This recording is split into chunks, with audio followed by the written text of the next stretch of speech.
certainly Jung and William James brought an awareness of the spiritual, the imaginative, the soul dimension of psychology.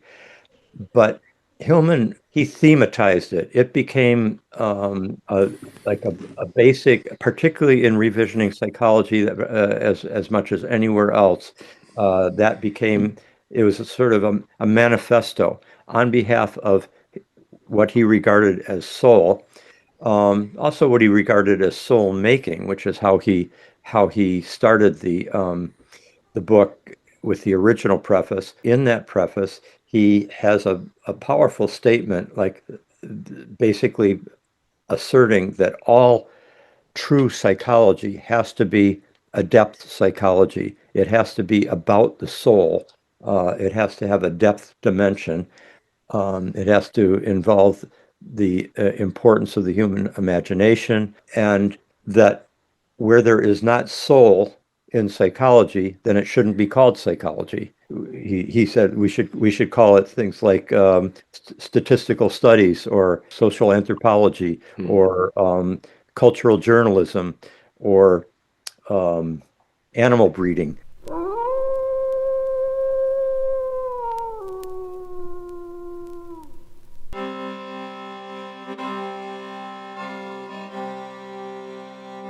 Rick Tarnas, it's so nice to have you back on the podcast on this occasion of celebrating the 50th anniversary of the publication of Hillman's Revisioning Psychology. So thanks so much for doing this with me. Oh, you're welcome. Good to see you again, Brian. And also, uh, yeah, when you wrote me about what you had in mind, I just felt this is a an important anniversary, and it's was an important book, period, I think, in cultural life, but was important in my own life as well. And so I thought, yeah, a conversation on this would be the right thing to do. Hmm. Yeah, it's been so nice to kind of have this mini festival speaking to different people who knew Hillman and who have been influenced by his ideas. I really feel like James is kind of in the room sometimes, kind of sitting back and enjoying that we're remembering him and honoring his contribution to this whole field. I I can well believe that that's probably you're picking up on something. We had his wife Margot, and others created this wonderful memorial event in New York City in about 18 months or so after James died. James died in 2011 in the fall, right around this time, and then I think it was May 2013 in New York City at a wonderful hall there.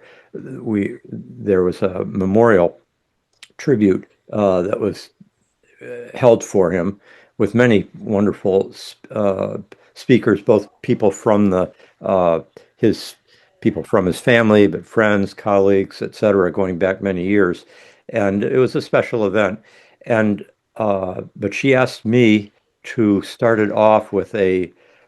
Everybody was just on for 4 minutes at a time, and she asked me if I would start it off with a kind of summary of what I saw as James's contribution to our cultural life, Mhm.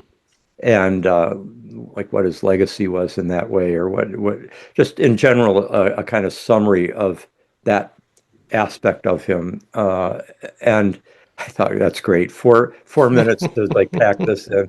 Um, but I had an idea of what I might say and do, and so I worked on it. But as I was in um, that morning before the event started, I'm in the hotel room and doing a final edit.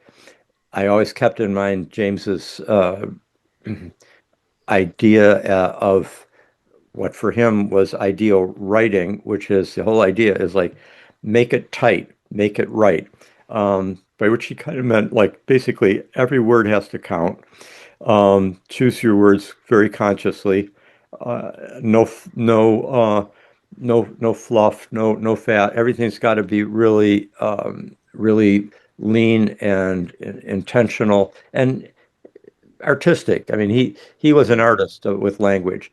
And so anyway, I'm doing a final edit, really meticulous final edit before I'm about to go on stage and share my tribute. And I I had the feeling that James, in some form, was over my shoulder and saying, "Yeah, that phrase doesn't have to be there, or we can make this even more concise, or whatever, you know." And of course, I mean, I know I was doing it. It was my own writer's superego that was making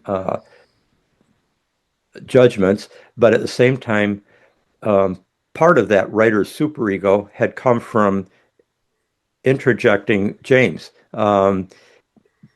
Partly he did serve as an editor for one of my early works that he wanted to publish, and so I got his editorial feedback in that way.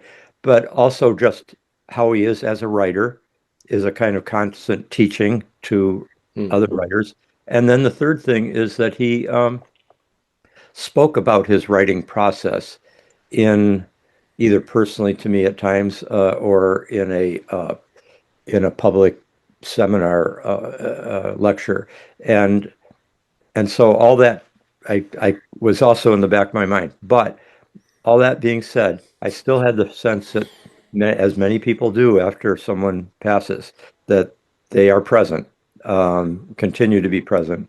And I remember having a dream of James in the months after he died, and he was very vital, um, uh, up upbeat, in a good space.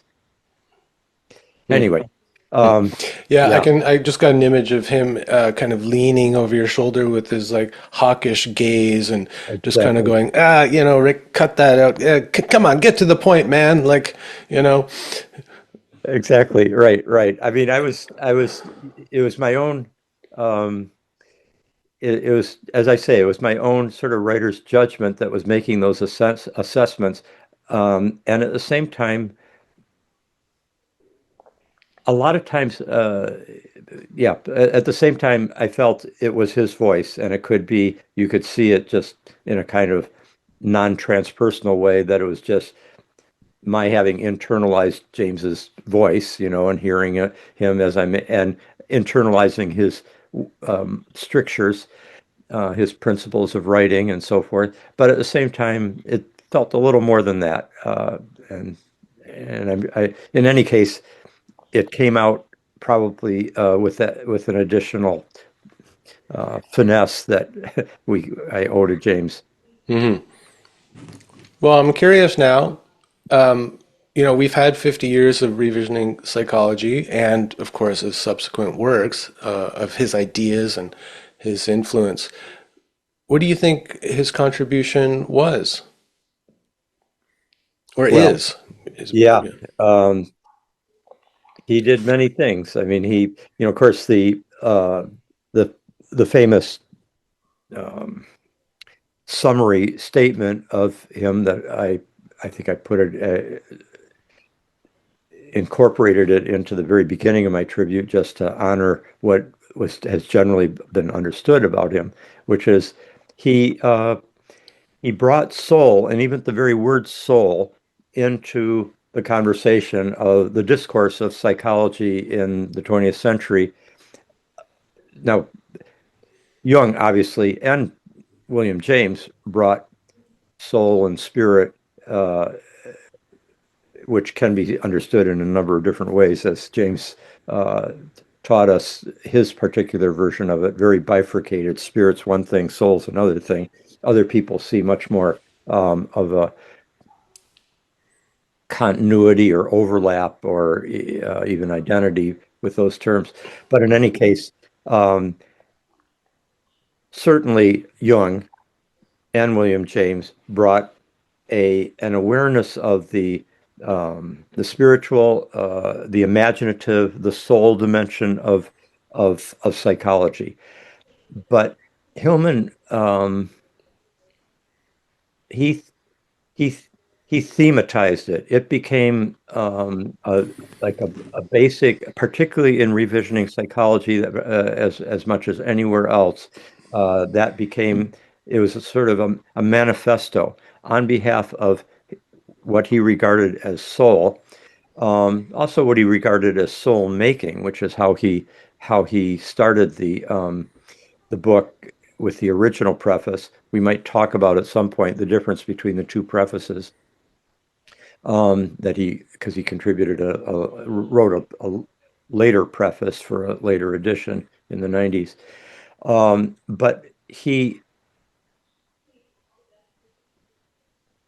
made the championing of soul. It was a kind of revisioning psychology as a kind of manifesto of the archetypal perspective, and his understanding of archetypes in a profoundly soul-oriented way. And as he says, the word psyche in Greek, psyche, the word anima in Latin, the word soul coming from the more Germanic English uh, tradition. Those are he basically was using them interchangeably in those years, and they do essentially mean the same thing. And though they can be given distinct definitions by different writers, however, what he said memorably in that an original preface, which is a great preface, written, I think, in 74. The book came out, yeah, he wrote it in 74, I think, while he was still, might have been even late 73, but it was while he was still he was writing the book in Casa Gabriela, which is um, the home, the villa that is right next to Casa Aranos on Lago Maggiore in southern Switzerland. Aranos being where all the Aranos conferences and gatherings happen year after year, going back to the 30s, and Jung. the the home Casa Gabriela was owned by the person who was the host of these Aranos events and the underwriter of them, Olga Frobe Kaptein, who became good friends with Jung over the years. And Jung and his wife would come and stay uh, in a bedroom in that particular uh, Casa Gabriela, right next to Casa Aranos. And James Hillman rented that floor of Casa Gabriela winter after winter, a good part of each year, in the 70s. And that's where he wrote Revisioning Psychology, in the other bedroom, not Jung's bedroom, but the other one, right next to it. I wrote Hillman when, well, I'll tell, it might come up later, but just staying on point, what uh, he wrote that preface there, and in that preface, he has a powerful statement, like basically asserting that all true psychology has to be a depth psychology. It has to be about the soul. It has to have a depth dimension. It has to involve the importance of the human imagination, and that where there is not soul in psychology, then it shouldn't be called psychology. We should call it, uh, I mean, he said we should call it things like statistical studies, or anthropology, social anthropology, Hmm. or cultural journalism, or um, animal breeding. That was his. He always has um, A little jab. a little jab, and that one, of course, is against the behaviorism of B.F. Skinner and his Right. The rat pigeon, mazes and all of that. yeah, and the pigeons. And so he gets that in. We would say today we could add to that, if it doesn't have soul in it, then it shouldn't be called psychology. It should instead be called genetics or Neurobiology. neuroscience. Yeah, Mhm. exactly. Which have much more come to the fore since Hillman wrote that book. But he makes that very strong statement. And from that point on, I mean, it's just a magnificent, um, originally four lectures, of course, that become the four chapters that he kind of expands as he's working there in the inspired uh, place of the Aeronos world there near Ascona, Switzerland, in the Italian part of Switzerland on the lake.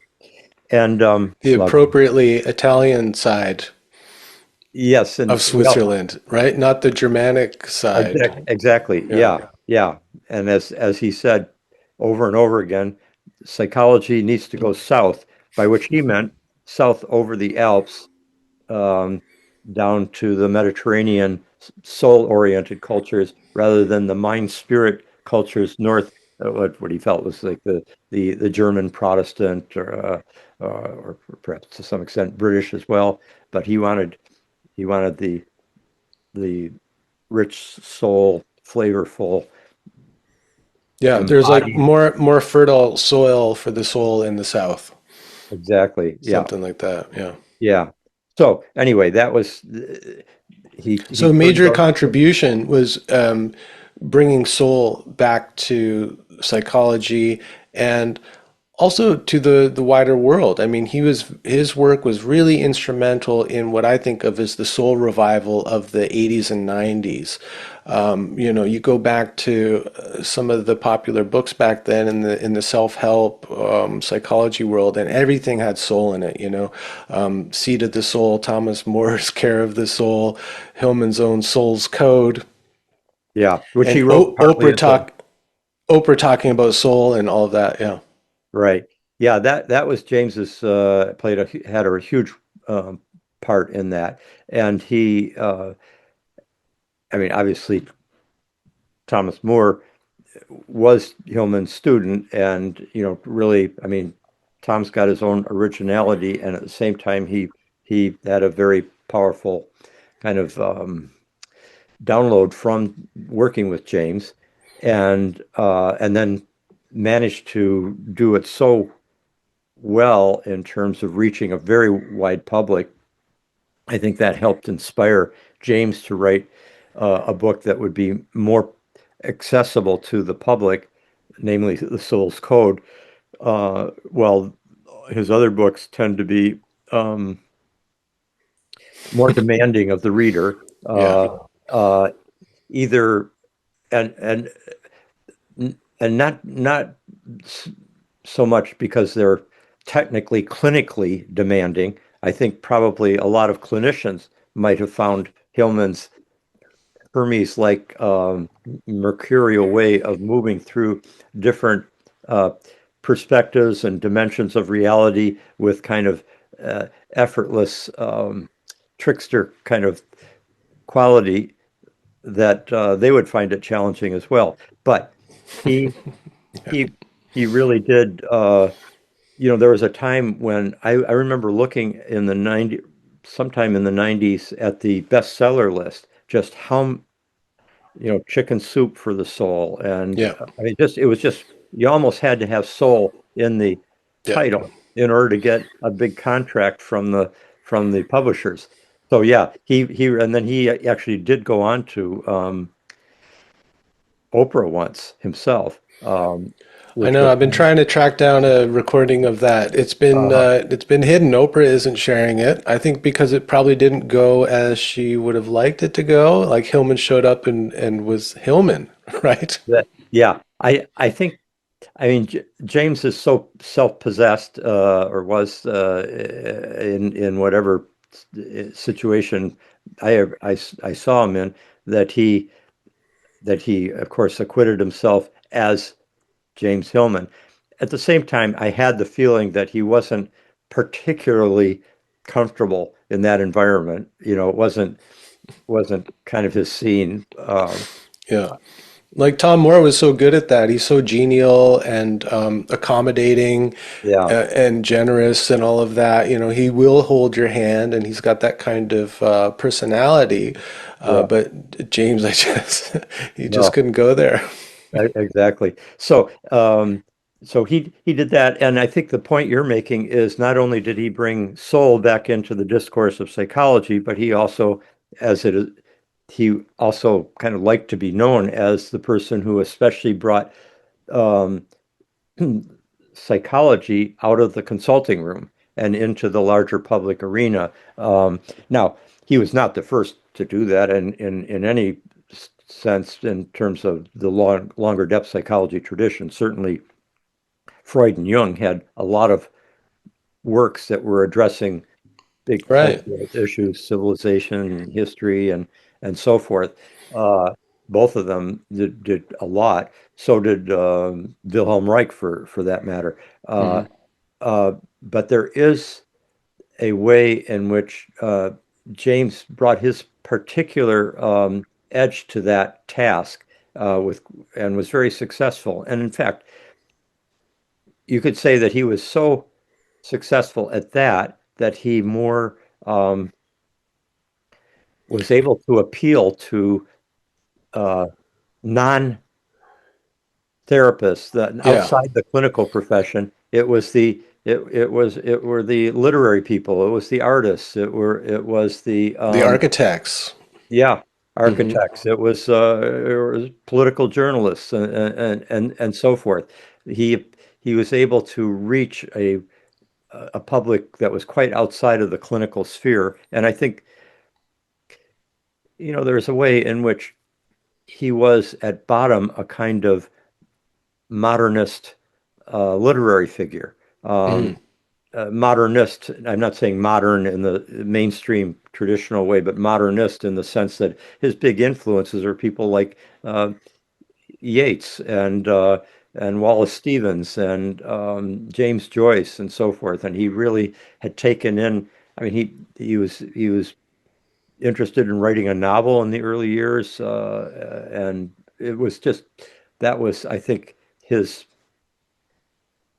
calling had a strong literary imaginative uh, vector, and I think even though he was a shrewd psychologist, he was not necessarily the kind of person that whose overall gifts and personal aspirations were fulfilled only within the consulting room with a patient. I think his mind was very restless and was constantly wanting to take things into uh, dealing with the larger political, cultural, ecological, controversial issues, and doing it with his customary imaginative and verbal creativity and brilliance. I mean, there's almost not a sentence he ever wrote or spoke that isn't interesting. Yeah. Uh, There's no boring sentence. yeah, you might It's why. disagree with it Yeah, strongly, it might be but provocative, but it's never boring. It's never exactly. dull. It's Yeah, never utilitarian. yeah, It yeah. just kind of dives right in.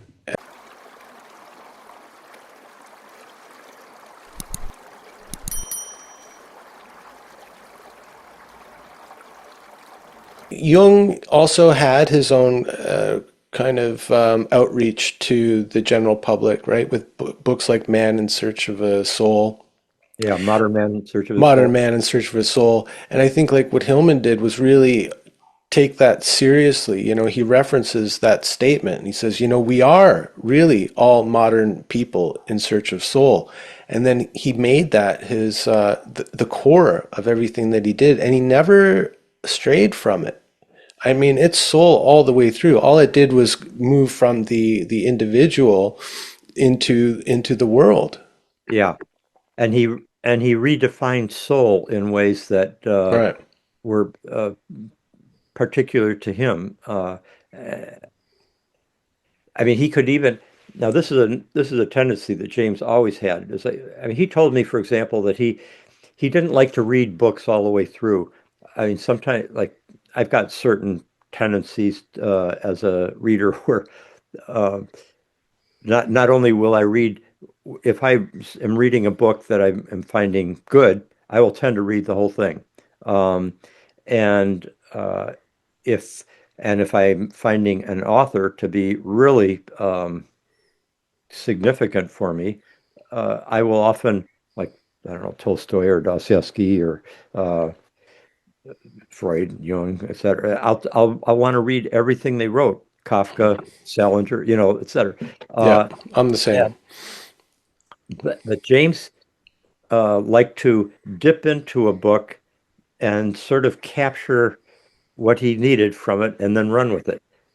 And so he's got a very wide range of reference because Yeah. of, and you could see some of his books are, I think, that he drew on are still there in Casa Gabriela there in the bookshelves, but it's also, of course, the majority are undoubtedly at his old home in Thompson, Connecticut. And There is that magpie quality about him, right? Like sometimes I'll follow up on a quote that he provides in a text, like yeah, something like in revisioning, he quotes the essayist and novelist Unamuno,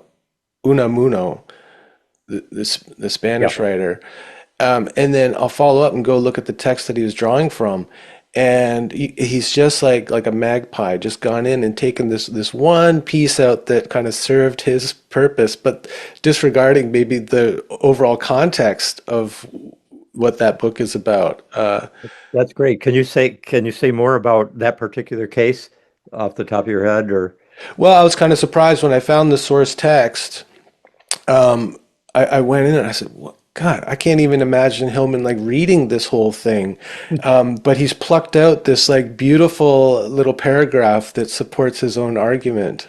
It's the one, so I pulled it here because I think it's great and it says a lot about what revisioning is purporting to do. But so Miguel de Unamuno. In Mhm. order to love everything, in order to pity everything, human and extra human, living and non living, you must feel everything within yourself. You must personalize everything. For everything that it loves, everything that it pities, love personalizes. We only love that which is like ourselves. It is love itself that reveals these resemblances to us. And of course, so he pulled that out to support his idea around personifying, Exactly? Yeah, right? yeah, But the rest of the book is, it's about Christianity and modernity and all this stuff. But like just that he goes in and he pulls that out and uses it for his own purposes, I think yeah, is very much in his style, right? very much. Uh, Probably the e- example of that seems to me especially consequential because the term has become so associated with James, and that is soul making.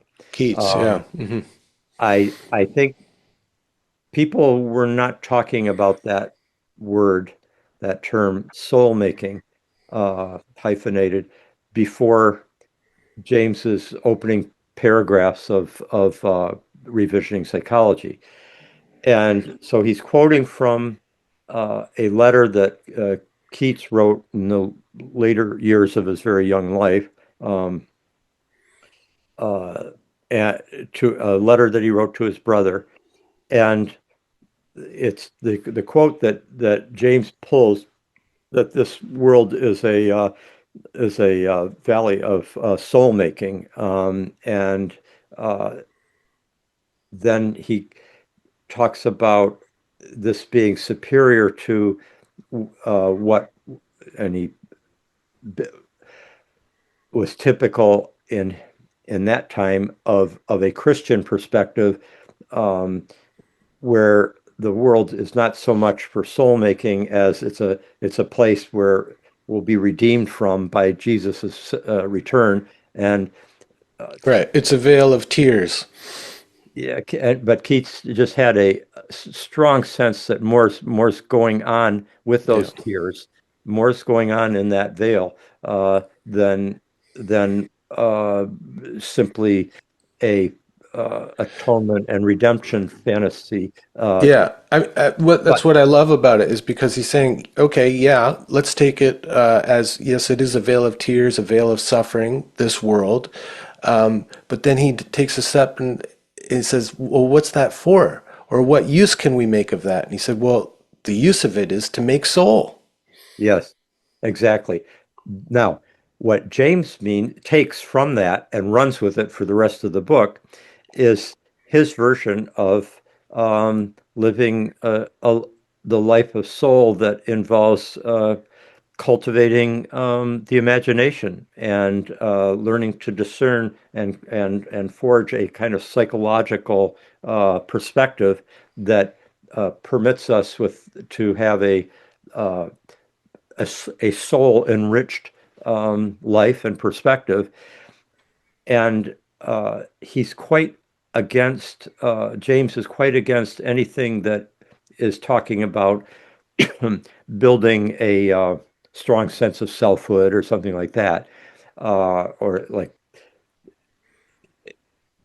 but by contrast, if you read the letter that Keats wrote, Keats is saying actually something quite different, which is that it is only through the a lifetime of experience that includes suffering, that we are able to forge an identity, that we are able to forge ourselves, like who we are. It's very close to individuation in the Mm. Jungian sense, and not to the spirit of, well, James wouldn't like the word spirit, but it doesn't carry the ethos, the message of revisioning psychology, which is very different. Uh, so that's an example of just how James could go in, pluck this sentence from Keats, and totally transform it to his own uses. And while a different type of scholar would balk at some of those the leaps that he's done Right, or because they would the think of the overall decontextualizing. context, and you can't take it out of context and use No, it for right. your own means. He's no, he's like, well, I mean, I think he often talked about himself and his style as being that of like a bricoleur, a Exactly. collage artist, Yeah, right? exactly. Yeah. That and that was his style. He also said in one talk about I think I was giving a course at Pacifica one time down in Santa Barbara, that graduate school, and James was there for the month. He would come in his later years for like each winter, I think, for a month.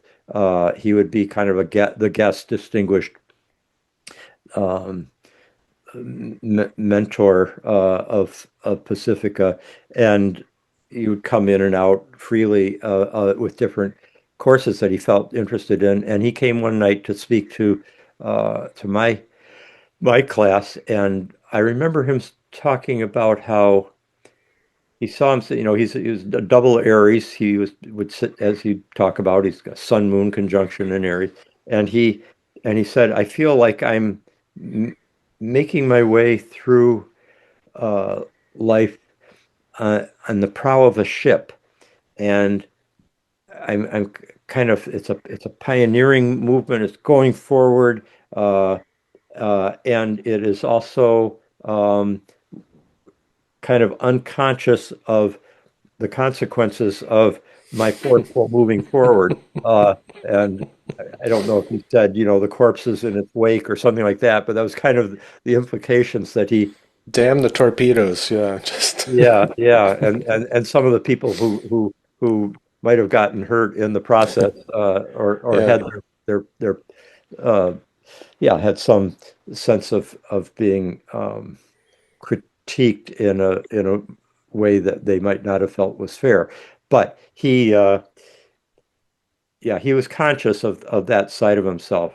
But I have to say, the what most compelled me about uh, oh, this brings up a wonderful I think we, all of us who have been influenced by James, who deeply appreciate his work, um, uh, we, and you have to do this with pretty much anybody, Jung, same way, um, is recognize these are complex individuals, complex works of, bodies of work, and um, it's there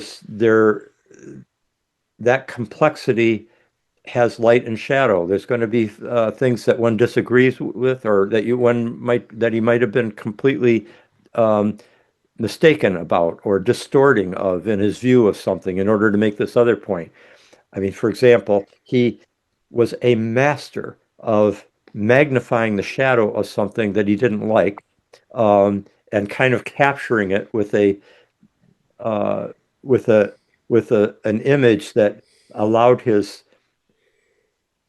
sense of irony and a little bit of sarcasm to just A really little blend bit. into it, Yeah. Caustic wit. Yes. Yeah. Like, for example, you know, humanistic psychology, which I think has had many, many very valuable elements in its kind of correction of and compensation for the blind spots in both psychoanalysis and behaviorism. But for for someone like Hillman, James just felt like this is just doesn't have enough awareness of shadow the way the Europeans do, like Freud and Jung, and lived with the world wars around them and such catastrophe and everything. And this is just too bright and optimistic a perspective that's coming out of Abraham Maslow and Right. The human potential movement and human potential movement. Yeah, self-actualization and going up that pyramid hierarchy of values and all of that stuff, right? right. Yeah, and yeah, particularly yeah, the idea of a kind of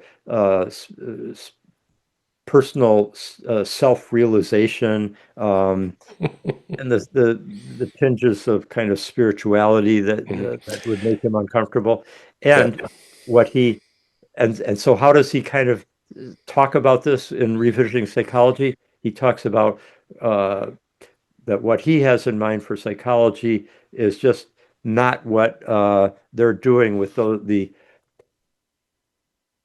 sort of like the suntan frolicking California youth in the Pacific, enjoying the humanistic psychology perspective, is not the doesn't have the depth of what he's looking for, and that of course is a caricature of humanistic psychology, Right. but uh, it's also got a point, and It's got a point. It's exaggerated, but it's exaggerated for effect. Like I think he even writes this in Revisioning Psychology, but he brings it up again and again to justify his own polemicism and exaggeration.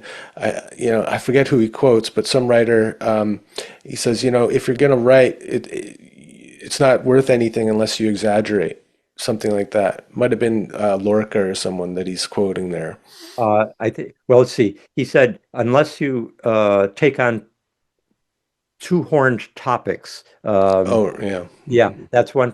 But he does have a love of exaggeration that came through in a brilliant talk he gave at the open during the season that the Globe Theatre was reopened for the first time in centuries in London, um, uh, by lovers of Shakespeare and everything. And he gave a talk there. It's not a very well recorded one, so it's very echoey, but the you can still hear him, and it's a brilliant talk about Shakespeare's use of language, and it is just marvelous. I mean, he knows his Shakespeare so well. Whenever he was in the uh, British Isles, he would see as many live Shakespeare performances as he could, and he was able to quote these different passages from Shakespeare and captures that way in which Shakespeare will use one term to describe a particular emotion or action, and then pile on a second, a third, a fourth that just brings it way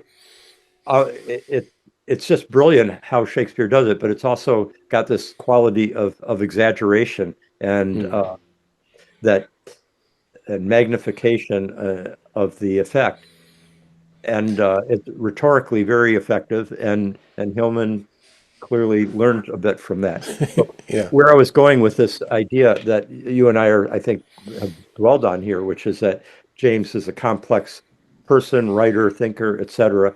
And there's just so much that's really valuable there, but one can disagree with them about half the time. At the same time.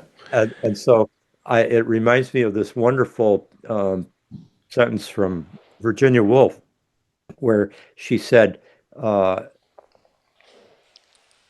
the the great masters we admire uh, not because they're perfect. We tolerate the grossest flaws in all of them, but it's our admiration for a person who has so totally mastered their perspective. Um, and I think that is Right. That you kind of relevant to James. you forgive their flawed nature because the magnificence is just Yeah, so wonderful and yeah. admirable. Yeah. I think she was probably thinking of a number of people. Could have been thinking of Shakespeare, for example. But I know she thought very highly of Tolstoy and War and Peace, which I do as well. And she considered it, as I do, the greatest novel ever written. And at the same time, it's a flawed work. Mm-hmm. Um, he gets carried away with these kind of dogmatic assertions about philosophy of history and free will and determinism and everything like that, uh, that is kind of a flaw, and yet it's woven in so well into the overall book and the narrative with all its characters and the many scenes, and it's just beyond. Uh, Well, yeah, I mean, one of the things I do appreciate about Hillman is I think he had some humility, and especially in his later years. Like, there's a moment, and I think it's in the Senex and Puer lectures that he gave late in his life at Pacifica, uh, in which you were in attendance and played a part in the seminar. He called on you more than a few times to give the astrological perspective on, particularly, I think, the Senex. But in one moment, he's reading a passage from, I think it's from probably from Peaks and Vales, where he's kind of going after California spiritualism and that kind of thing and how it's yeah. infiltrated psychology. And he's And he's going down this, speaking in California, right? yeah, and you're in the audience who he clearly respects. But he's reading this passage that kind of goes after this, and he's listing off, tarot, astrology, Yeah, and I Ching, and Enneagram or whatever. And he yeah, kind of stops himself. He goes, I might go back and rewrite this one or rethink this one. Because yeah. even he could recognize that he came on a bit too strong to make his point. And I That's love that amazing. moment. That's a beautiful Yeah, moment. thank you for reminding me of that. I've totally forgotten about it. I forgot that I was called on. I remember, sitting there in the audience, and occasionally he would call on me for things, and yet, but I'd forgotten that he had, and I forgot, but I do remember how he all of a sudden kind of pulled himself up short, as we often do as speakers when we we constantly have to be aware of who's in the audience and how you contour what you're saying. And he and I had had so many discussions about astrology and archetypes, and done readings of his chart and transits, and he was very interested in those things, and he would, in his own life, he would uh, put out, like when the family came to visit his family, he would tell me how he'd put their charts out, and they'd look over what's going on there and the transits and so forth. So he's very interested in it.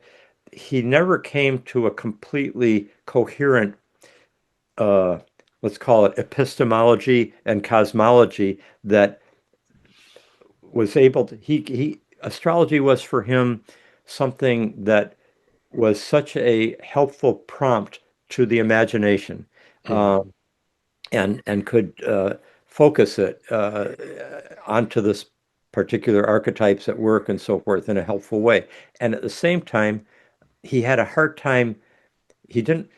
He was always against reifying anything, and so the idea that these were actually linked, these archetypal shifting dynamics were actually linked to the cosmos and to the movements of the planets was something that, on the one hand, he took seriously because he would talk about what was happening in, 1809, 10, when all these people like Darwin and Lincoln and Poe and uh, Tennyson and so forth were born, and they have these certain qualities that are similar. It's a Saturn-Neptune conjunction. It was happening then, and so we would discuss that, and he was able to uh, recognize that these were actual correlations, but he didn't really have a metaphysical, cosmological gene, so to speak, Yeah. in him, and he was much more interested in what would kind of stimulate a creative, imaginative response. Right. Yeah. And that's something he talks about in revisioning is how any perspective, whether it's the religious or the scientific, they're all fantasies that, let's say, cloud the way that you view and interact with the world. Right. And Cloud so or yeah, go cl ahead, keep going. cloud or enhance or Yeah, whatever, but color yeah, or shape, shape, right? yeah, And so I can imagine that he looked at astrology as a particularly useful fantasy or a perspective that would enrich the soul and to enhance one's engagement with the soul of the world and things like that. And I mean, what do you think about that? yeah. It's like a And way not to both take it literally, but to take it seriously and to see it as useful and useful for soul making. yeah, I think the there's different ways of first of all, different ways of thinking about fantasy and about literalism. And with fantasy, he would also quite admit that he's doing the depth psychology fantasy. Yeah, or the And archetypal yeah, fantasy. Hmm. right. And so he would sometimes deploy the word fantasy as a way of undercutting something. Yes, And I know. sometimes he would use the word fantasy as a positive word because it represents the imagination at work. And his conviction that we're always working within fantasies, that are always being shaped by some god or another. And so that's that's the whole ambiguity that he would play with that word. And then let's see, the other word, literalism. So I think both he and I would be, and I continue to be, appalled by the ways in which astrology can be used in a quite literal way that could, excuse me, be very deterministic, fatalistic. Oh, you have this, your son is in this sign, you'll never get along with a person whose son's in that sign. Or it the same in the same way that Shakespeare took astrology seriously, so that all the various things that astrology times that astrology would come in an astrological diagnosis or prognostication or whatever would come through, and it would turn out in the course of things to be valid, as did omens and synchronicities of various kinds in Shakespeare's plays. At the same time, he Shakespeare straddled the enchanted world of the medieval Renaissance period and the beginning of modernity. He's right. He's got um, a foot in both eras, epochs, worldviews, and he, at other times, gives very, very spot on, shrewd critiques of how astrology can be used to, for example, excuse villainous behavior. And so that's why some of like uh, Brutus and Cassius are talking, and I think it's in Julius Caesar, and like not it's not uh, um, the fault lies not in the stars, but in ourselves. And then there's a very powerful, longer speech given by uh, in King Lear by the villain Edgar, where he's talking about like they say because I was born under the dragon's tail doing this or doing that or whatever that this Hmm. this, this astrological event was happening, that's why I'm an evil person, but I would have been evil no matter what where the stars were. And this is a point I've often made to astrologers, which is that astrology doesn't give us the moral vector of a person because the archetypes are multivalent and there's many different ways in which one can be true to the archetype but express its shadow side or its much more life enhancing side or its trivial side or its profound side. All those are possible live options for an archetypal complex to come through. Hmm. And for the astrologer to kind of put it in such fatalistic, deterministic ways that, oh, because, which many astrologers continue to do, and it's certainly true of so many textbooks going back over the millennia. Oh, because you have this house position for Mars or Saturn, whatever, you'll die young, or you will never have children, or you will become wealthy, or that Hmm. kind of prognostication is something I'm very allergic to too, and so I can be very reluctant to uh, embrace all of astrology for that same reason. Well, I think this is a good excuse to go into the four main ideas that he presents in Revisioning Psychology and discuss how they can be utilized or how they can shape the way that you practice astrology. Because I think astrology is really unique in that you can find, what he outlines here in the four big ideas really present and available in the practice of astrology. Like, for instance, Hillman would often preface what he was about to say, some polemic diatribe against something, as saying, I'm a child of Mars, so this is the way I see everything, and everything I've got to go against, and there's something to attack, and that's where I get my energy and impetus to write and all of that, right? So he Yeah. would use it as a kind of explanation of this part of his character. And that is a great example of personifying, of Yes. taking this character trait that you could say it's, well, he's anti everything, he's cynical or whatever, but to say I'm a child of Mars lends it a kind of a different feeling, and I think gives you a different attitude about the what could be seen as a negative or eccentric character trait, you know. Yeah.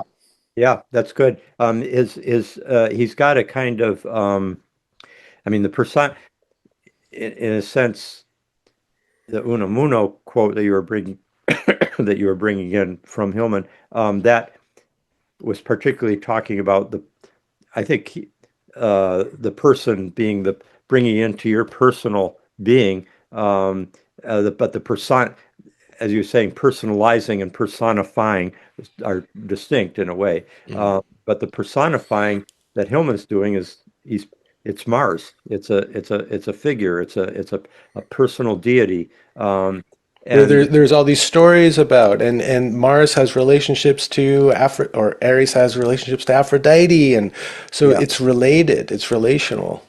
Exactly, and there's a narrative quality, as you say, with the stories and etc. Yeah, and it gives color and almost flesh to what's otherwise an abstraction. Yeah, he was very good at that, and astrology is good at that. He, I would say, if I could back up, I mean, one time we talked about first of all with his being a child of Mars. I might have shared this with you in our other conversation, but he once a mutual friend of ours named Gordon Tappan, a professor of depth psychology, that he knew well, closer to James's age, um, who I became friends with during the years at Esalen. He would come and visit there, and he told me once that James had recently told him that I think it was sometime in the early 80s, that he hadn't written anything lately because he wasn't angry enough. Yeah. And I thought that's really something because it's funny, like I don't write out of that's not the stimulant for me. You know, Yeah. it's got to be I've got to have a different lure that will get me to write. Well, he But loved, I mean, he loved to cherry pick some Heraclitus, right? And one of the Heraclitus fragments that he loved to quote in this instance was that strife is the father of all things. that's right. That's right. Yeah. And unless we strike sparks with our insights, then we're not really going to shed any light on the Right? things. There's no life to it. Yeah. Hmm. Yeah. So anyway, he I think backing up to, you when you first wrote me about conversing here, you were asking me on this particular about this book and the kind of celebration of the 50th anniversary of its publication. And you had mentioned about the influence what kind of influence had this book in particular had on me. And this is relevant to the question you're just bringing up now in terms of the astrology. So in the mid 70s, I was I I had already had a pretty good immersion in both Freud and Jung, going back to Harvard actually, in those years where you could still study them, in the social relations department. Eric Erickson was part of that department, and anyway, there was still a depth psychology presence in a way that isn't characteristic of higher education in general anymore. And so I had a pretty decent sense. And then I'd come to Esalen to work on my doctorate and work with Stan Groff and transpersonal psychology and integrating that. Then um, astrology unexpectedly came across the horizon and brought in a whole new perspective that turned out to be highly useful in terms of understanding the archetypal character and the timing of people's powerful transformational experiences, for example, that Groff and I were studying. So suddenly, astrology is becoming a major interest of mine. And as I'm reading the old textbooks, they weren't generally ever using the word archetype, but when they would talk about definitions for the different planetary planets and their meanings, the relations between them and when they're in alignment with each other and so forth, it was so clear that they were basically speaking an archetypal language, and that was really the perspective that would allow astrology it's a deeper um, frame of reference for understanding it because the archetypes there's an iridescent variation of aspect within every archetype. They have they're multivalent. They have many different ways of expressing themselves and still be true to their essential Mm, nature. And so I I was now Dane Rudhyar, probably the most influential astrologer of the 20th century, had knew Jung's work, and he had hmm integrated it, and as a result, he was using the word archetype within as Jung did himself. He used the phrase planetary archetype at one point. mm. That term, which is one that I use all the time. Uh, so that archetypal perspective was in my mind. But then someone, uh, right around, it was before I'd seen Revisiting Psychology, uh, but I think revisioning had maybe just been published, but somebody turned me on to a paper that Hillman wrote called On Senex Consciousness. It was Mm-hmm. originally a lecture that he gave at Eranos in 1970, and it's just a brilliant. It's included in the Senex and Puer volume now that the collected works of Hillman. What are those called? The Uniform Edition. Um, Mm-hmm. contains that with a wonderful introduction by Glenn Slater.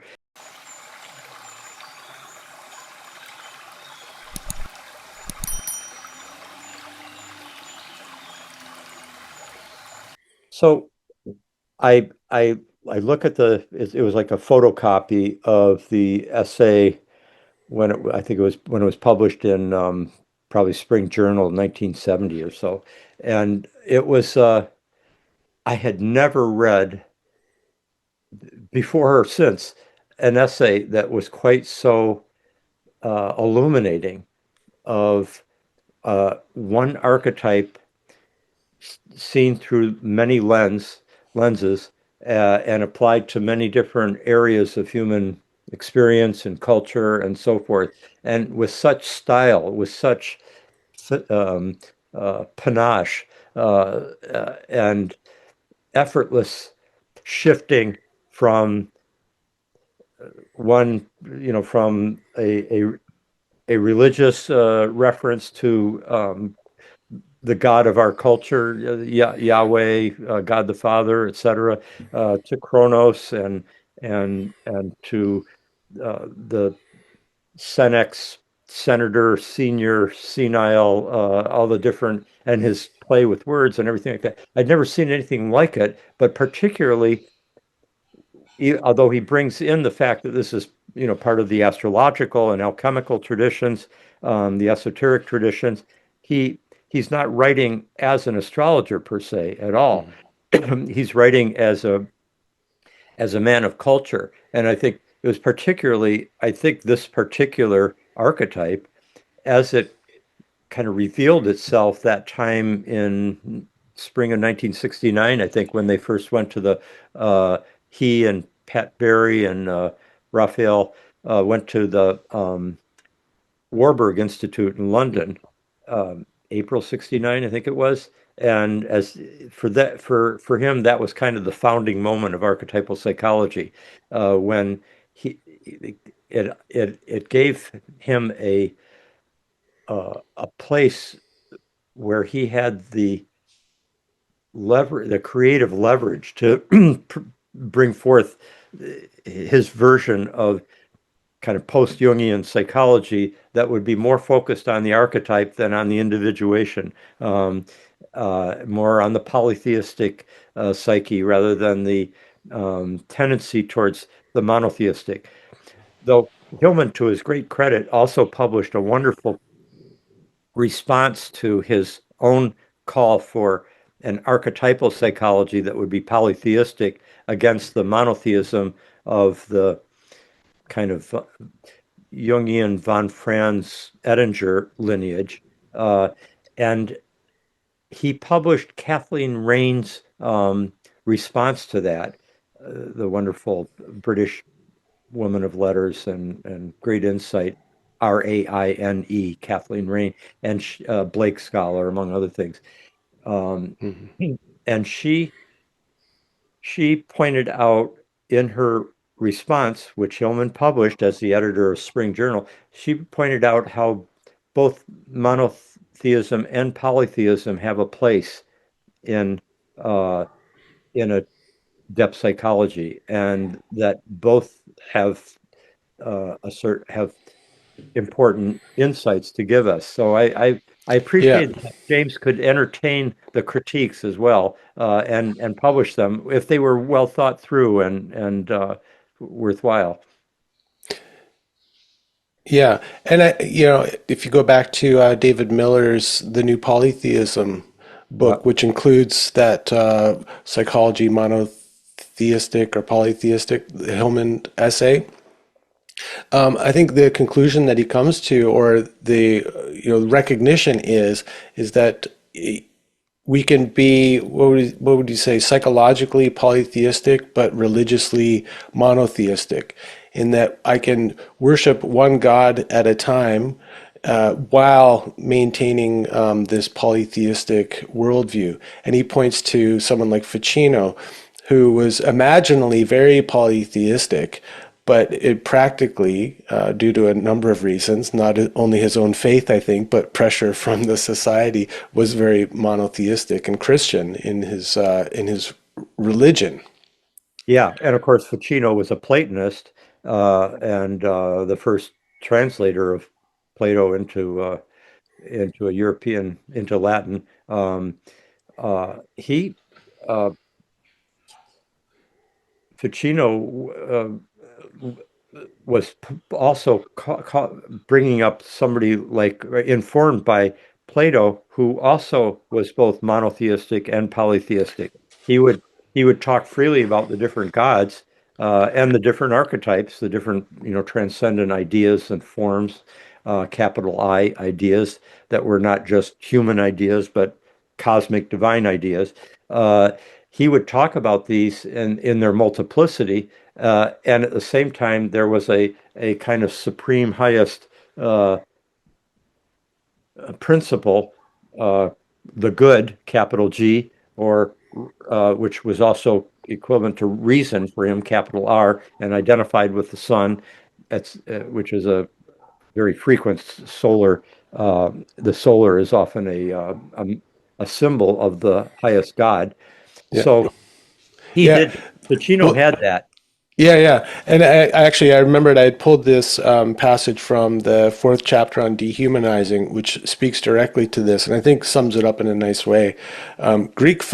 Greek psychological philosophers, for example, Socrates, practiced polytheistic religion by offering prayers to gods while imagining monotheistically about the one, the beautiful, and the good. Similarly, but in reverse, Renaissance philosophical psychologists practice monotheism. Both Petrarch and Ficino were ordained members of the church, offering their prayers to Christ while they imagined by means of polytheism's images and myths. Yeah, exactly. It's And great. that's And he shows both sides and how it yeah, works in yeah. reverse. Yeah. He was really at his height of a kind of cultural illusion, not illusion, but allusion, the reference. Reference. Yeah. Uh, yeah, that at that time, I mean, Hillman was that's a really good way of showing the parallels and how they are also the converse of each other.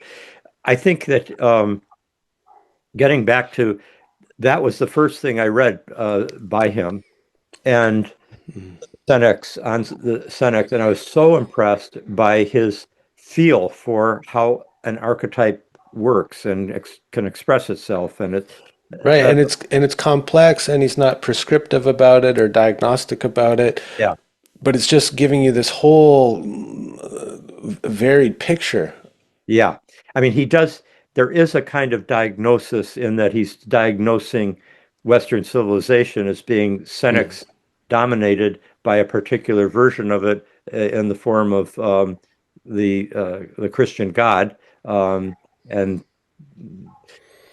but at the same time, he doesn't stay there. He just keeps, as you say, it's much more of a um, he gives his there's a creative, imaginative play that he's giving to his uh, thoughts rather than even though he's getting in his dig against Christianity when he can. Um, You never miss the opportunity.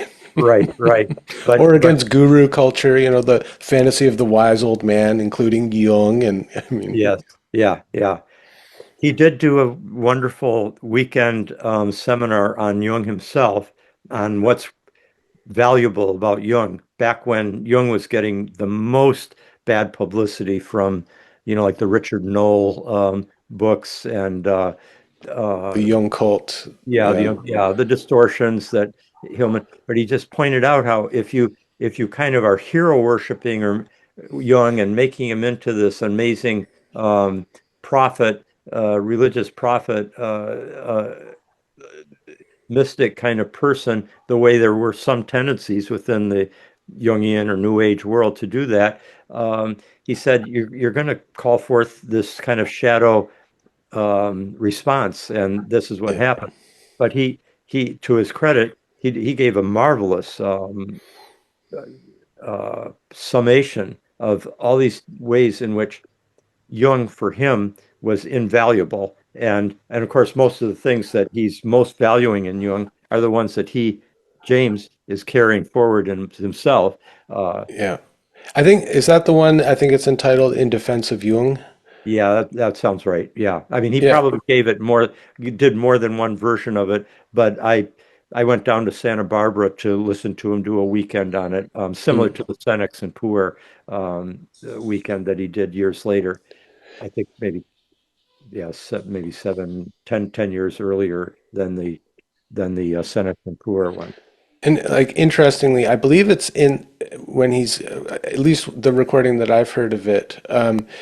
I think he's giving the lecture while his arm is in a cast, which is interesting from like the puer perspective of the wound of the puer, while he's kind of redeeming this Senex figure, like the Oh wise yeah, old man. I don't know. I just think that's kind of oh interesting. for sure. The only time I saw a video of James with a cast on was when he is on a panel and giving a talk that is focused on the Red Book right after the Red Book came out. Right. Yeah. I mean, I might be conflating the two. Yeah. Yeah, and But he might have given the In Defense of Jung after the Red Book thing or during that whole possibly, seminar. Yeah, maybe. possibly. So, in which case, that would be a more a later version of what I heard him do around, I don't know, roughly around 99 or something, 1999. But getting back to how Hillman influenced with both my understanding of psychology, but also influenced me in my life and unfolding, and also how I related to astrology. Um, Hillman gave me, okay, it was soon after I'd read on Senex Consciousness, which as I say, just thought was, it knocked my socks off, as to use a phrase that Mary Watkins used. Uh, that soon after that, I'd heard about revisioning psychology, and wonderfully, in the Lost and Found one day, uh, I found an a discarded version of revisioning psychology hardcover.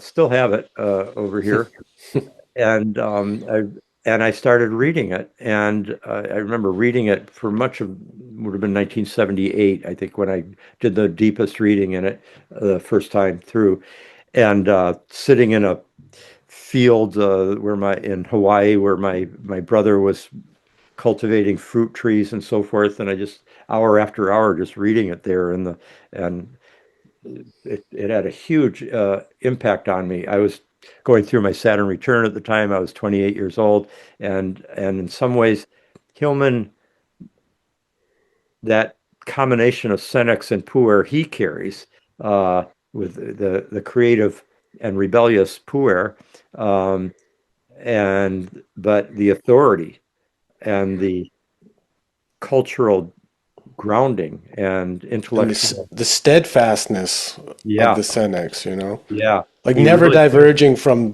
soul, yeah. right? Yeah. And the authority of his rhetoric uh, Mm. was just so strong, and starting from the very first And his word. appetite for eating his children, maybe. Yes, I suppose there's something of that. If you'd have to talk to his kids about that. But the main Hillman gave me, as no psychologist had before, the image, the model of a person who could write about write about archetypes and write about psychological issues, but with a certain willingness to bring in literary style, to bring in a range of reference, to expect the reader to have done some reading already, and not just starting from ground zero every time. Uh, he gave me a model for, in a sense, how to be myself in this new field, and also to write about things like both transpersonal psychology. So you have to remember one of my other major influence in those years, and really for my whole life, both these figures have played a huge role, is Stan Grof. So both Stan and James were very big influences on me. I was working much more closely in those years with Stan. We were both at Esalen. He was the scholar in residence. Hmm. I was the director of programs, and we continued to be in close friends and taught many seminars together, etc. But Hillman, see, the thing about Stan is that he was Czech, very deeply cultured European, multilingual, German, Latin, Greek, English, French, etc. But he also English was his like third language, and even though he wrote extremely and lucidly in English, he wrote more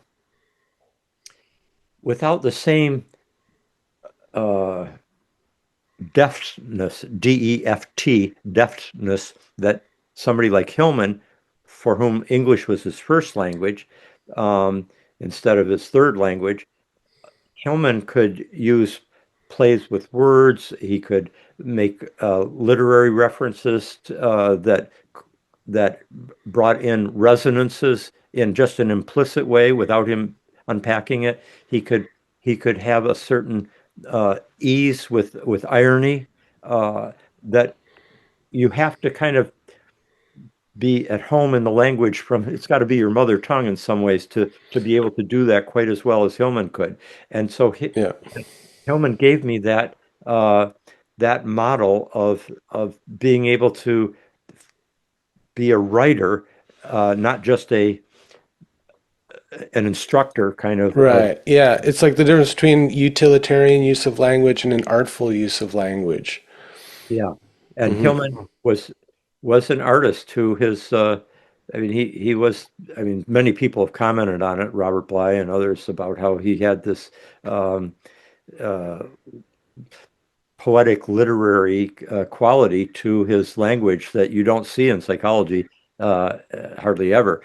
I mean, Hmm. both Jung and Freud at their very best have a kind of they can achieve a literary excellence, but for Hillman, it's the art form is almost as important as the content. Yeah, well, I mean, he was very clear about that, that psychological thought, psychological writing should be speaking in the language of psyche, soul, and to the soul. It should move the soul. The soul wants to be moved. Yes. And I think in some ways that moving of the soul that comes so strongly through revisioning psychology, through those pages and those four big chapters, um, is partly a reflection of its origin, which is that it was originally four lectures given at Yale to that uh, lecture series, the same one that Jung had done back in the late 30s. Yeah, like 40 years previously. Exactly. Hmm. And so I think this is like 1972, I believe, was the when he gave those four Yale lectures. And I've talked to others who were present at the time. I was up in Cambridge at the time, but in New Haven, and I didn't know about Hillman at this point. He comes in and uh, he he's got an audience and that audience was glued to. They were listening, and you can tell. I have the feeling when I'm reading revisioning psychology that it is written as if with a kind of high Renaissance dignity and rhetorical power that is appropriate for having a a grand audience in front of you, which he's coming in and suddenly he's talking to like he's talking to the Ivy League world, and he's presenting this powerfully original take on psychology and calling for its revisioning, very with his the hyphen between re and visioning, of course. Uh, Just to and, accentuate the re yeah, part. that's right, and to also accentuate the visioning part Yeah, too. right. Uh, and And the ing part, this is ongoing. that's Not a right. revisioned psychology, but Yeah, yeah. he had.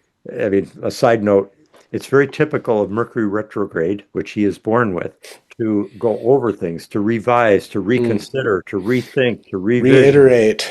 reiterate, right, and to circle round, which he talks about. That's his method, is to circle round and not be focused on a particular arrow, linear movement, but rather to keep circling and deepening. And so, anyway, very characteristic feature of Mercury retrograde at its best.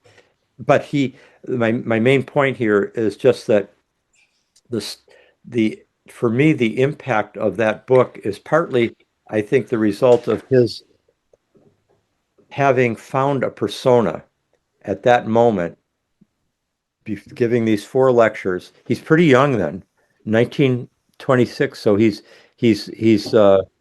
only he's only 46 at that point. Um, in 1972, if I'm remembering the year, it's either 71 or 2, but I'm pretty sure it's 72. And so he would have just turned 46, which he himself described himself later as being a puer at that point. He said, "I've got a puer beard," at the time, and he's so he's willing to skewer himself psychologically too at times, quite transparently. So I he's able to carry, later when he gave probably his most influential paper after revisioning psychology is Anima Mundi. Uh, uh, well, I don't want to say. I mean, he's got many influential things after that, thinking of Soul's Code in particular. But his Anima Mundi, the return of the soul to the world. He gave that originally. I was present at it. His first time was here in San Francisco at the American Academy of Psychoanalysis.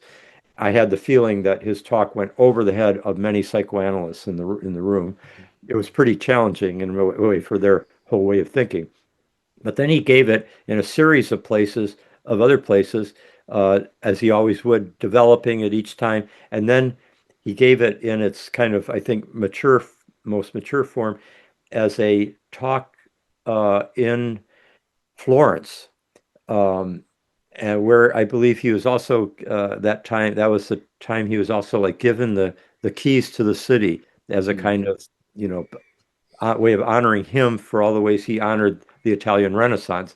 And so um, that that quality of speaking to a an elevated in an elevated way to an exalted audience or an audience of cultured, intellectually uh, high level people, which he was doing when he came to Yale.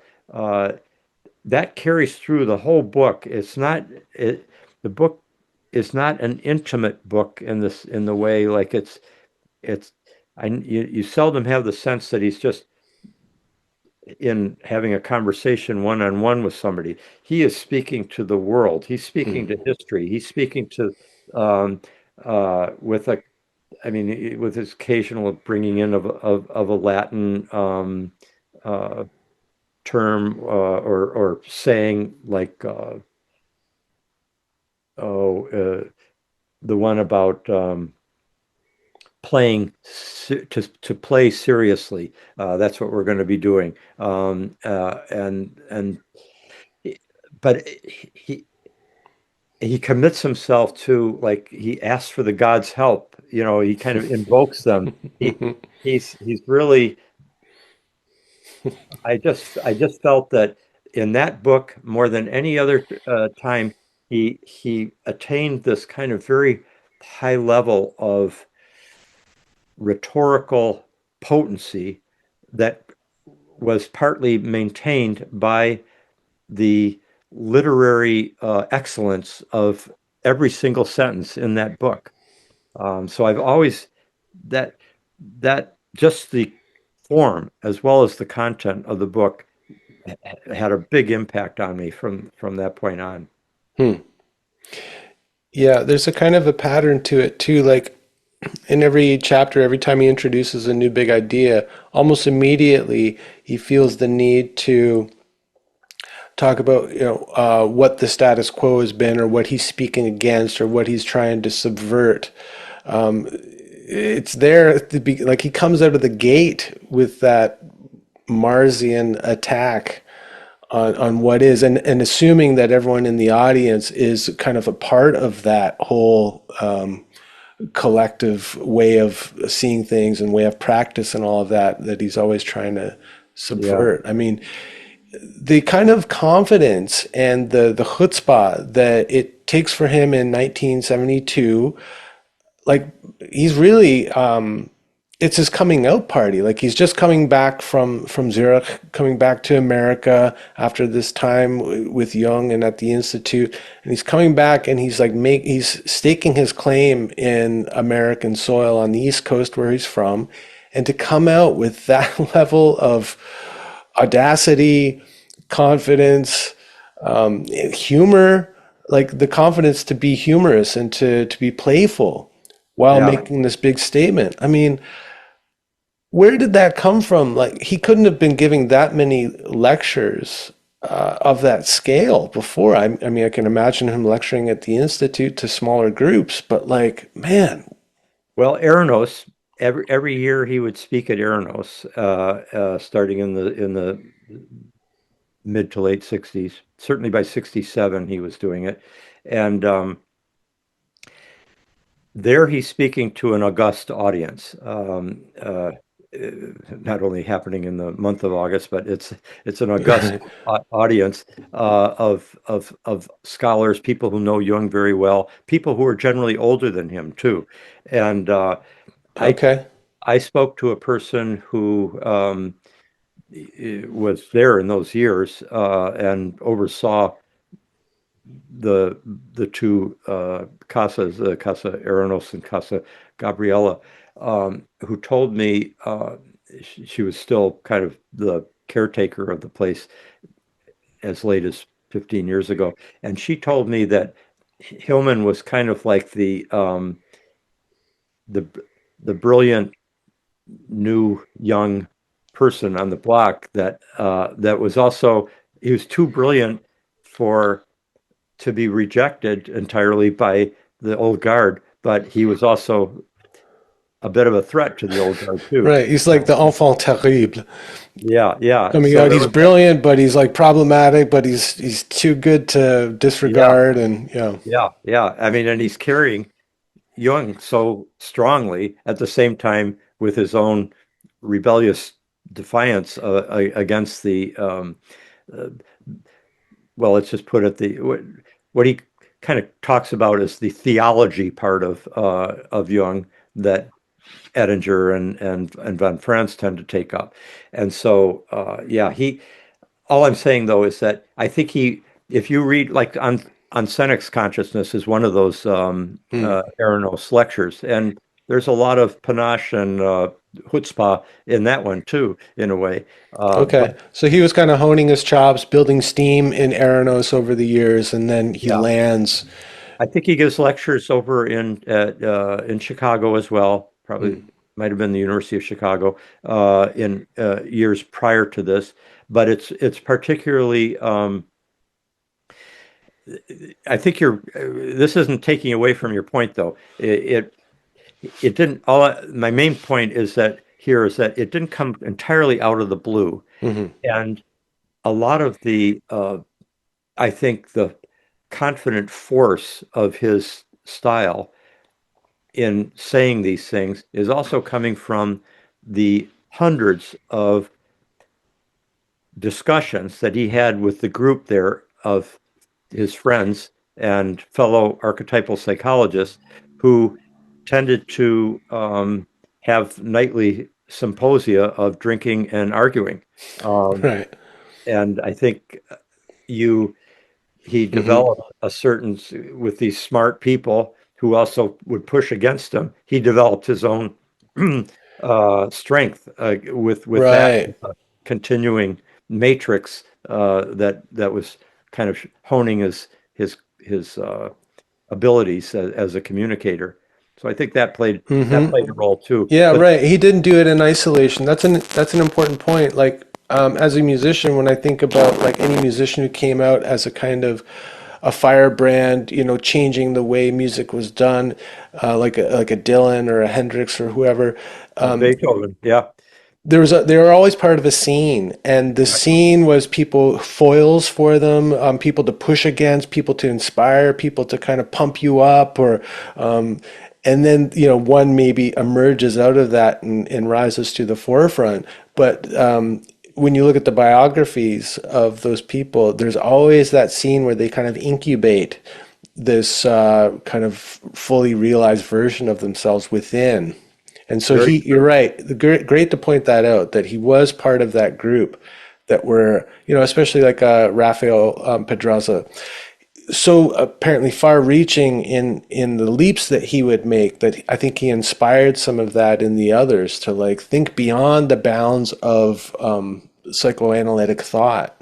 Yeah, yeah, yeah. It was them, the two of them, and Pat Berry, and I think Adolf Guggenbull Craig was part of that group, and others as well. Yeah, someone named Tom Kapuscinskis, who used to teach at Notre Dame, and who organized or co-organized the big Festival of Archetypal Psychology in 1992 in Notre Dame.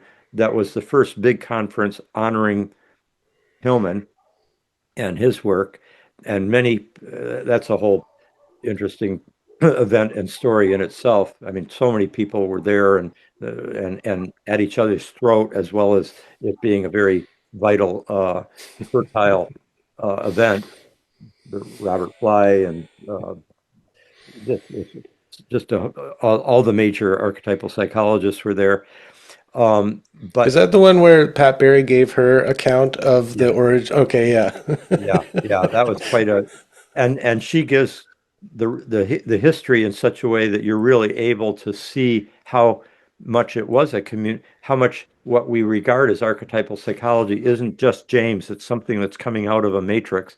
Um, but the reason I'm bringing up that conference is simply that the person who organized it, Tom Kapuscinskis, he knew both Hillman and he knew Stan Groff and his work as well, and appreciated both as I did, even though they're so different. One's much more, you know,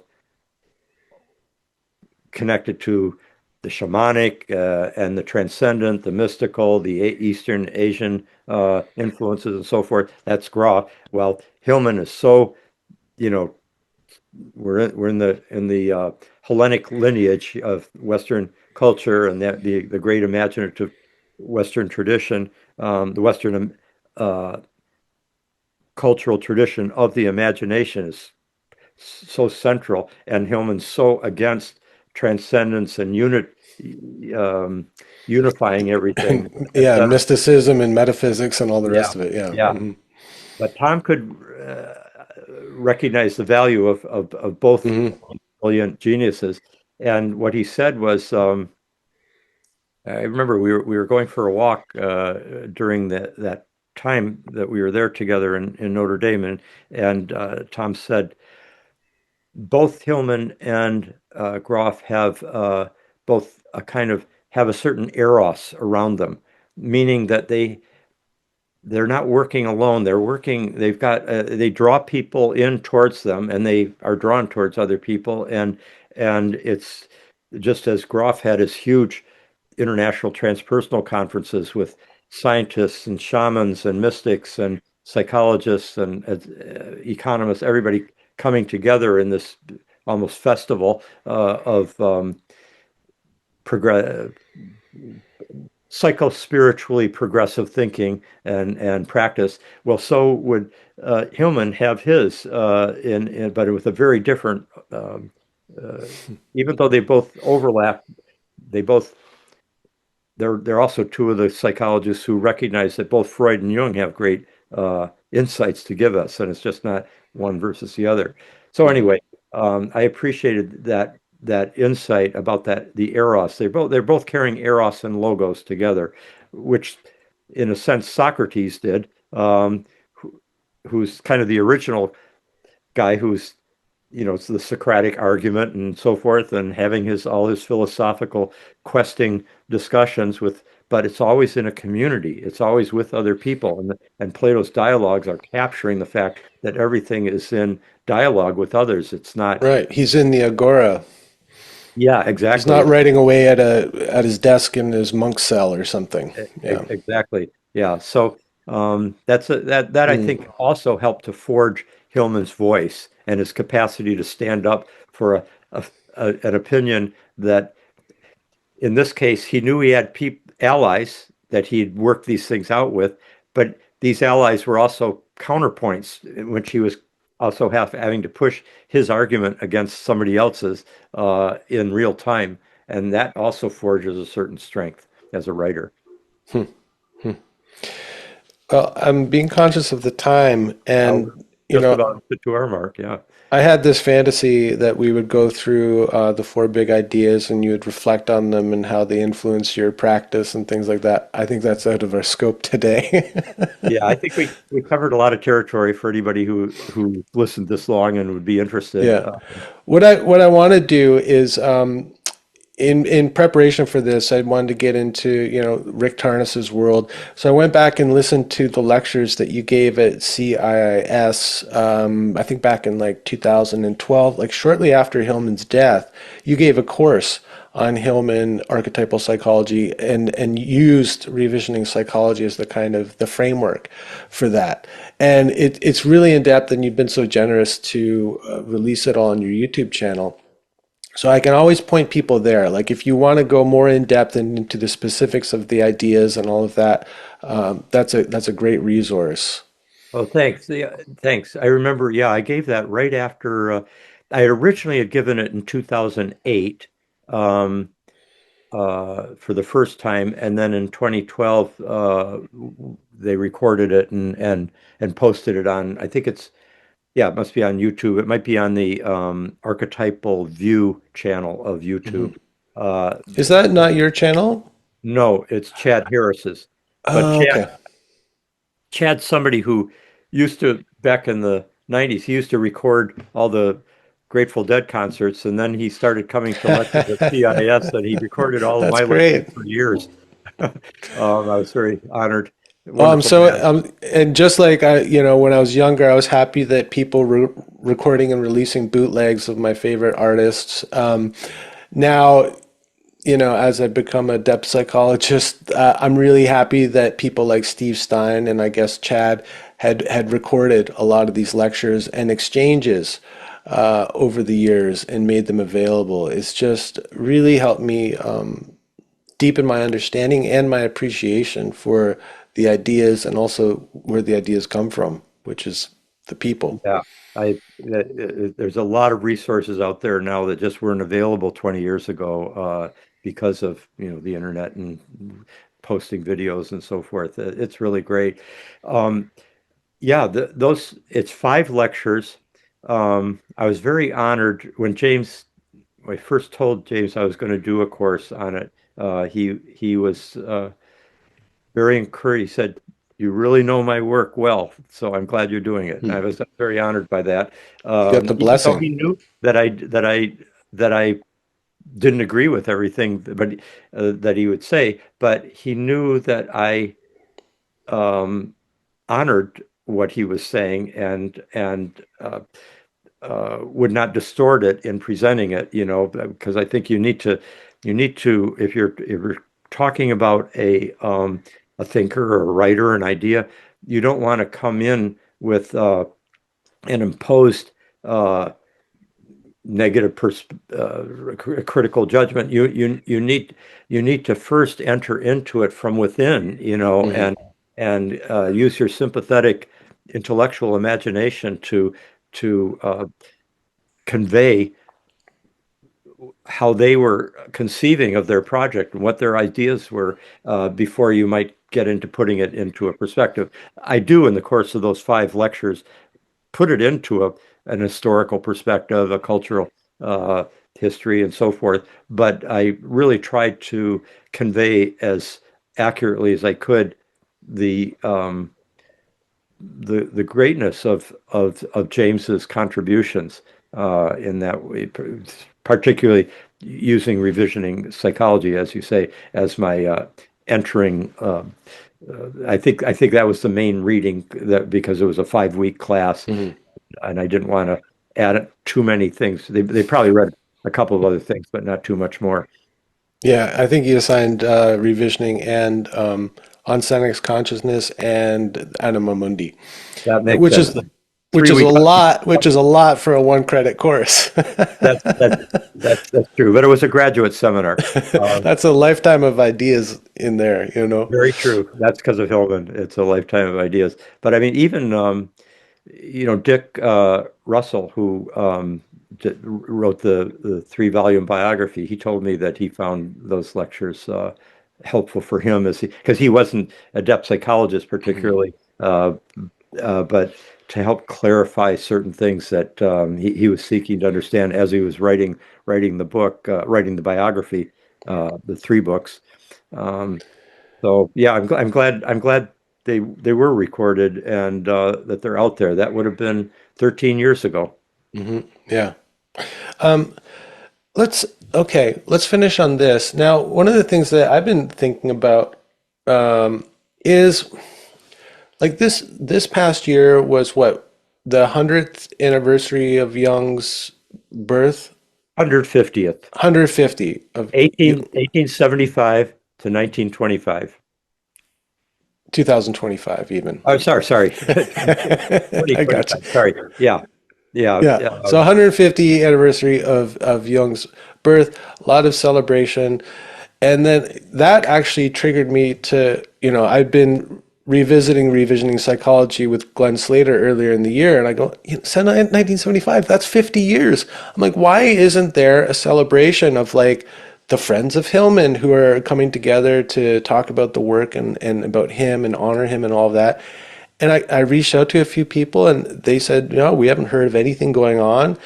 And so I said, well, I have to do something. I have to honor this guy and these ideas that have meant so much to me.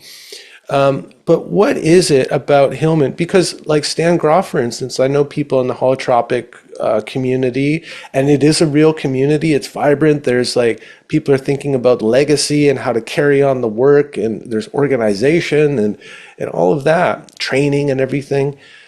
What is it about Hillman? I mean, that or people that appreciate Hillman that resists that coming together and forming community and keeping it going and you know what I mean? Like, why are there no Hillman societies like there are Jung societies in every major or minor city? It may be, I mean, in the case of, it's a good question. And I think in the case of Groff, you've got the holotropic community, but you also got the psychedelic community too, which is Well, there are a lot of overlap there. a lot of overlap, but it's a very robust and passionate community. But these are people, both holotropic breathwork and psychedelic therapy.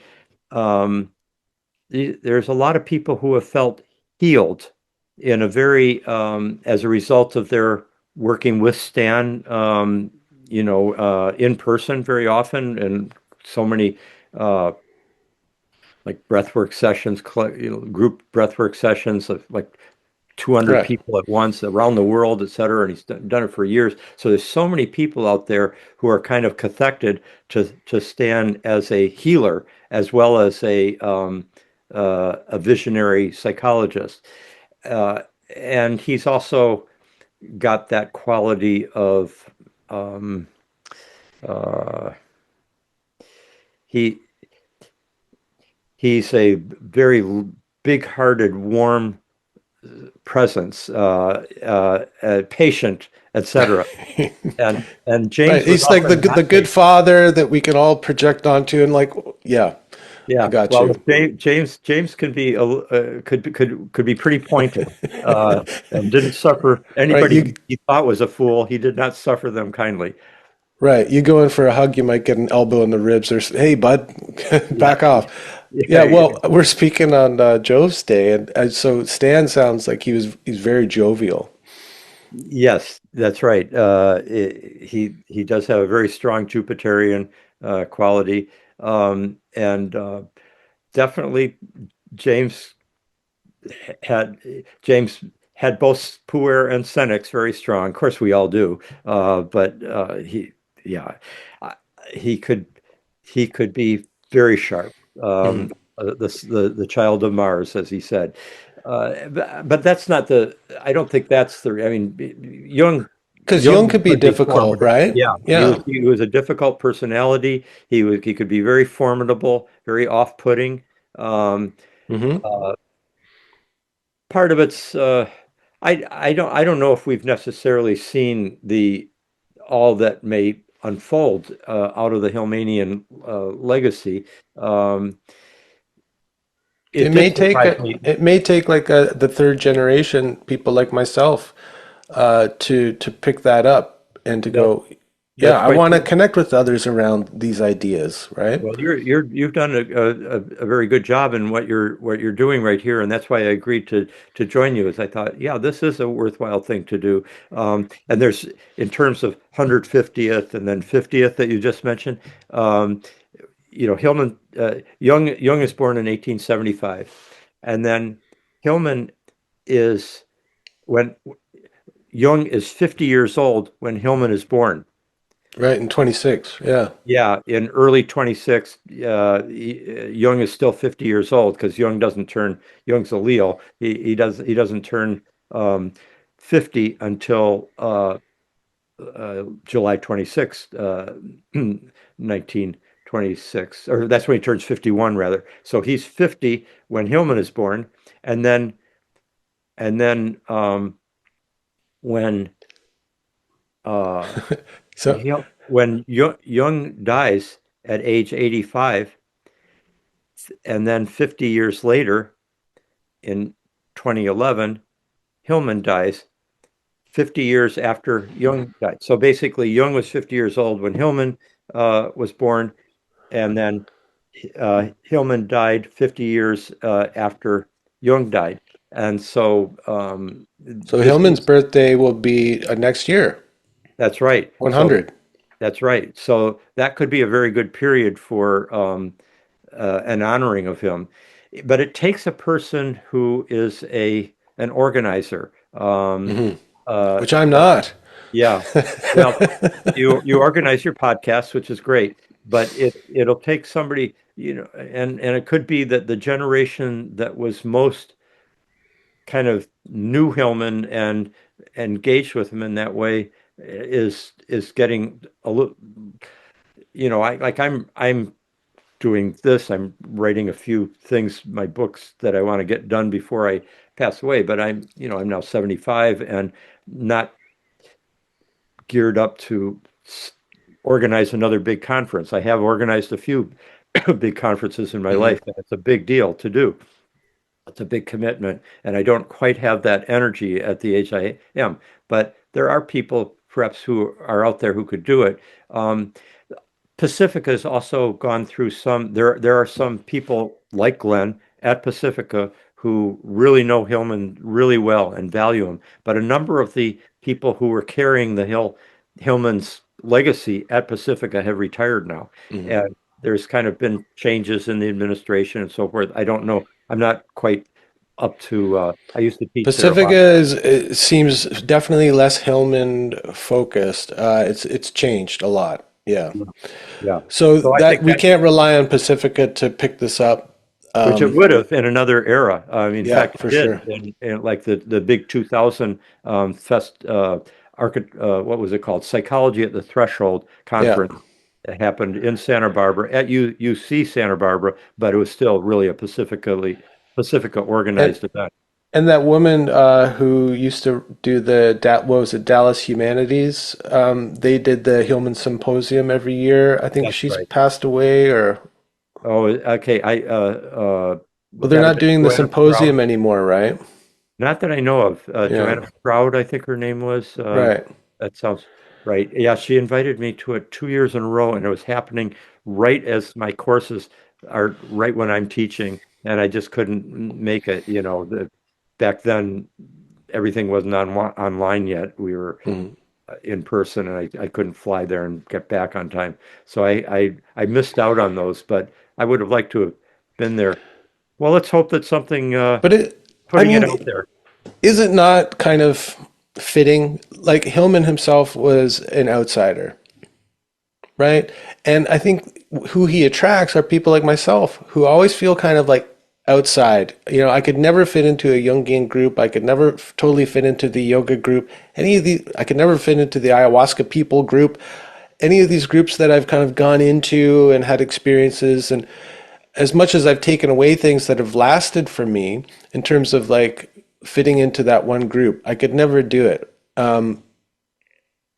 And I think Hillman was very much the same. And I think that people attracted to his ideas tend to be these kind of nonconformist, outsider, free thinker types, renegade types, rebel types. Maybe it's just too much puer. I don't know.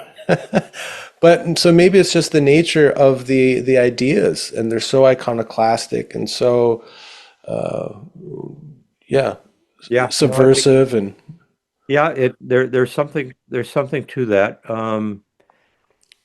Yeah, I'm trying to think of any parallels to this, but let's see what happens actually now that you're talking about it. The fact that it is the 100th anniversary this coming April of his birth. I should check in with his wife Margot about if anything's being thought of in that respect. mm. Um, actually I think I did check in. Uh, I'll check in again. This is a year ago. So, yeah, Well, good, let's see if we good can thought. light some sparks. Yeah, I would definitely participate with honor and joy. Okay, well, great to talk to you, and I'll leave you to the editing of this so that it fits the proper parameters. No, it's been great. Thanks so much, Rick. I really appreciate you, and we'll talk to you down the road. Take care. Take Bye care. bye. Bye bye.